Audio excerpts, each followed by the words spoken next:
Eric Blanc is assistant professor of labor studies at Rutgers, where he researches strikes and new workplace organizing. And with Labor Day upon us, I thought we'd catch up with the changing face of labor activism. So, first question, several unions are already out on strike, including Hollywood actors and writers, and even, bus drivers in New York City are threatening the potential of a strike as school starts next week. I wonder, in terms of Labor Day and everything else, what's the state of labor here in this country as we celebrate Labor Day? Labor unions are at their highest level of popularity in many decades. Just a poll came out yesterday. But why is that? Oh, it's because unions are the #1 way to combat rampant inequality. People across the political spectrum are sick and tired of huge corporations dominating our lives. People are struggling to pay for health care, for rent. And so they see that unions are the #1 way that you can actually put in check this huge amount of power that corporations have. So they're building new unions, they're going on strike.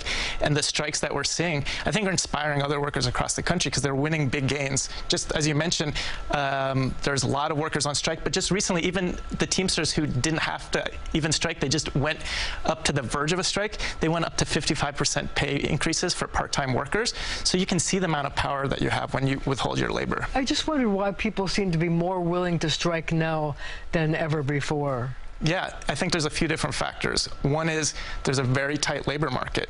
So when you know you can potentially get another similar job, you're more likely to take risks. Another factor was the pandemic. People were really put through hell, and they felt like they deserved more from companies after going through that experience. Are we talking? Is more people feel frustrated with their bosses? I think that they feel like they don't have a voice at work. The reality is, if you ask for a pay increase and if you're trying to deal with inflation and you just keep on getting radio silence, it's understandable that you're going to start taking collective action to try to fight with your coworkers for what you deserve. Well, I read an interesting statistic recently that said that more than 320,000 workers have participated in 230-odd strikes this year alone. Right. That seems to me to be a huge number. Is that true, or is that just average? No, this is a very high number. There haven't really been big years of strikes for decades, and so what we're seeing now is really unprecedented, at least for the recent period, numbers of workers on strike. And it is reflective of this accumulated anger, but it's also, there's a contagious factor, right? If you see other workers doing it, you're more likely to say, well, if they did it in one, we can do it as well. But some big companies, for example, like Starbucks, workers there are trying now to organize. And Starbucks traditionally has been a kind of a company that's been very good to their workers. They have profit sharing, they have tuition programs where people can get money towards tuition if they want to go back to school. Yet workers there are trying to organize labor unions. Why is that happening?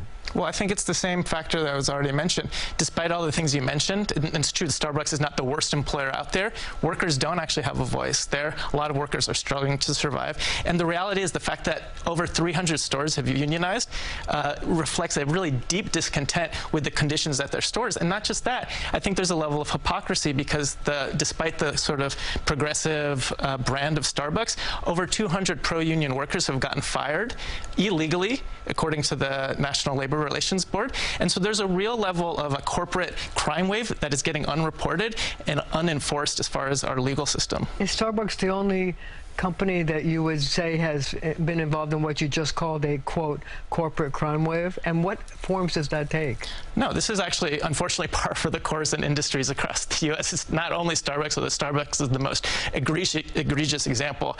Amazon has paid for millions and millions of dollars to prevent unions and to use illegal tactics to prevent the unionization wave from spreading. As many people know, there was a successful union election in Staten Island recently, but that hasn't spread because Amazon has terrorized its workers across the country from trying to replicate that success, because they understand, and they've said explicitly, that unions are the #1 threat to their business model, which is a low-wage, high-turnover business model.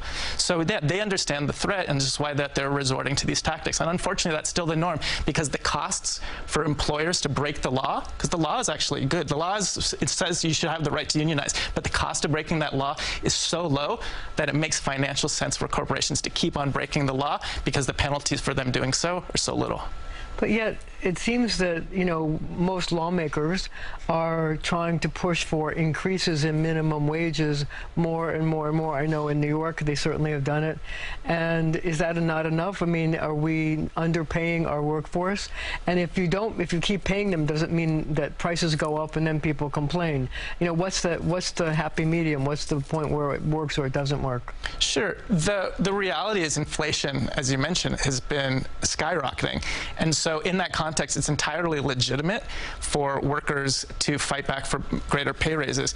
And there's a level of hypocrisy to blame workers, low-wage workers fighting for better raises, to blame that for inflation when you have CEOs taking home massive salaries every year, and we have corporations racking in just excessive profits. And so the question is, why don't we challenge them? Why don't we say you should be taking home less instead of the average worker?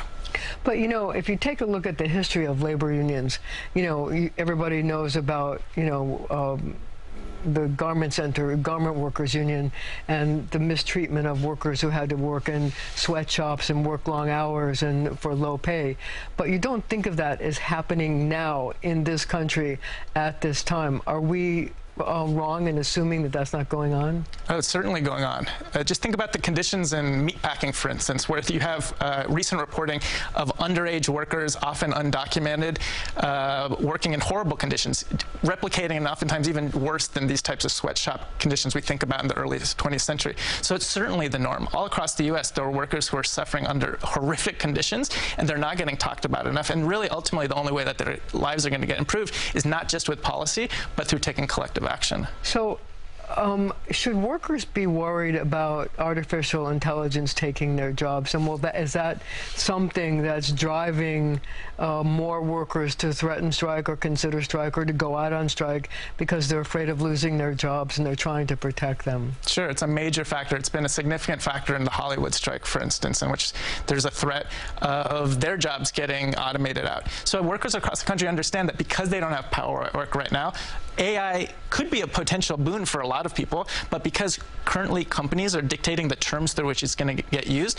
that could lead to massive displacement at the cost of working people's lives. So the question is the AI going to be used for working people, or is it going to be used for making more profits? And that is really what's at the heart of a lot of these strikes, and a lot of the anxiety is looking ahead. And it's hard to know the way that's going to go because it really depends on who has power over that process. Eric Blanc, thank you so much for joining me. We're going to have to leave it right there for now, but we'll be right back.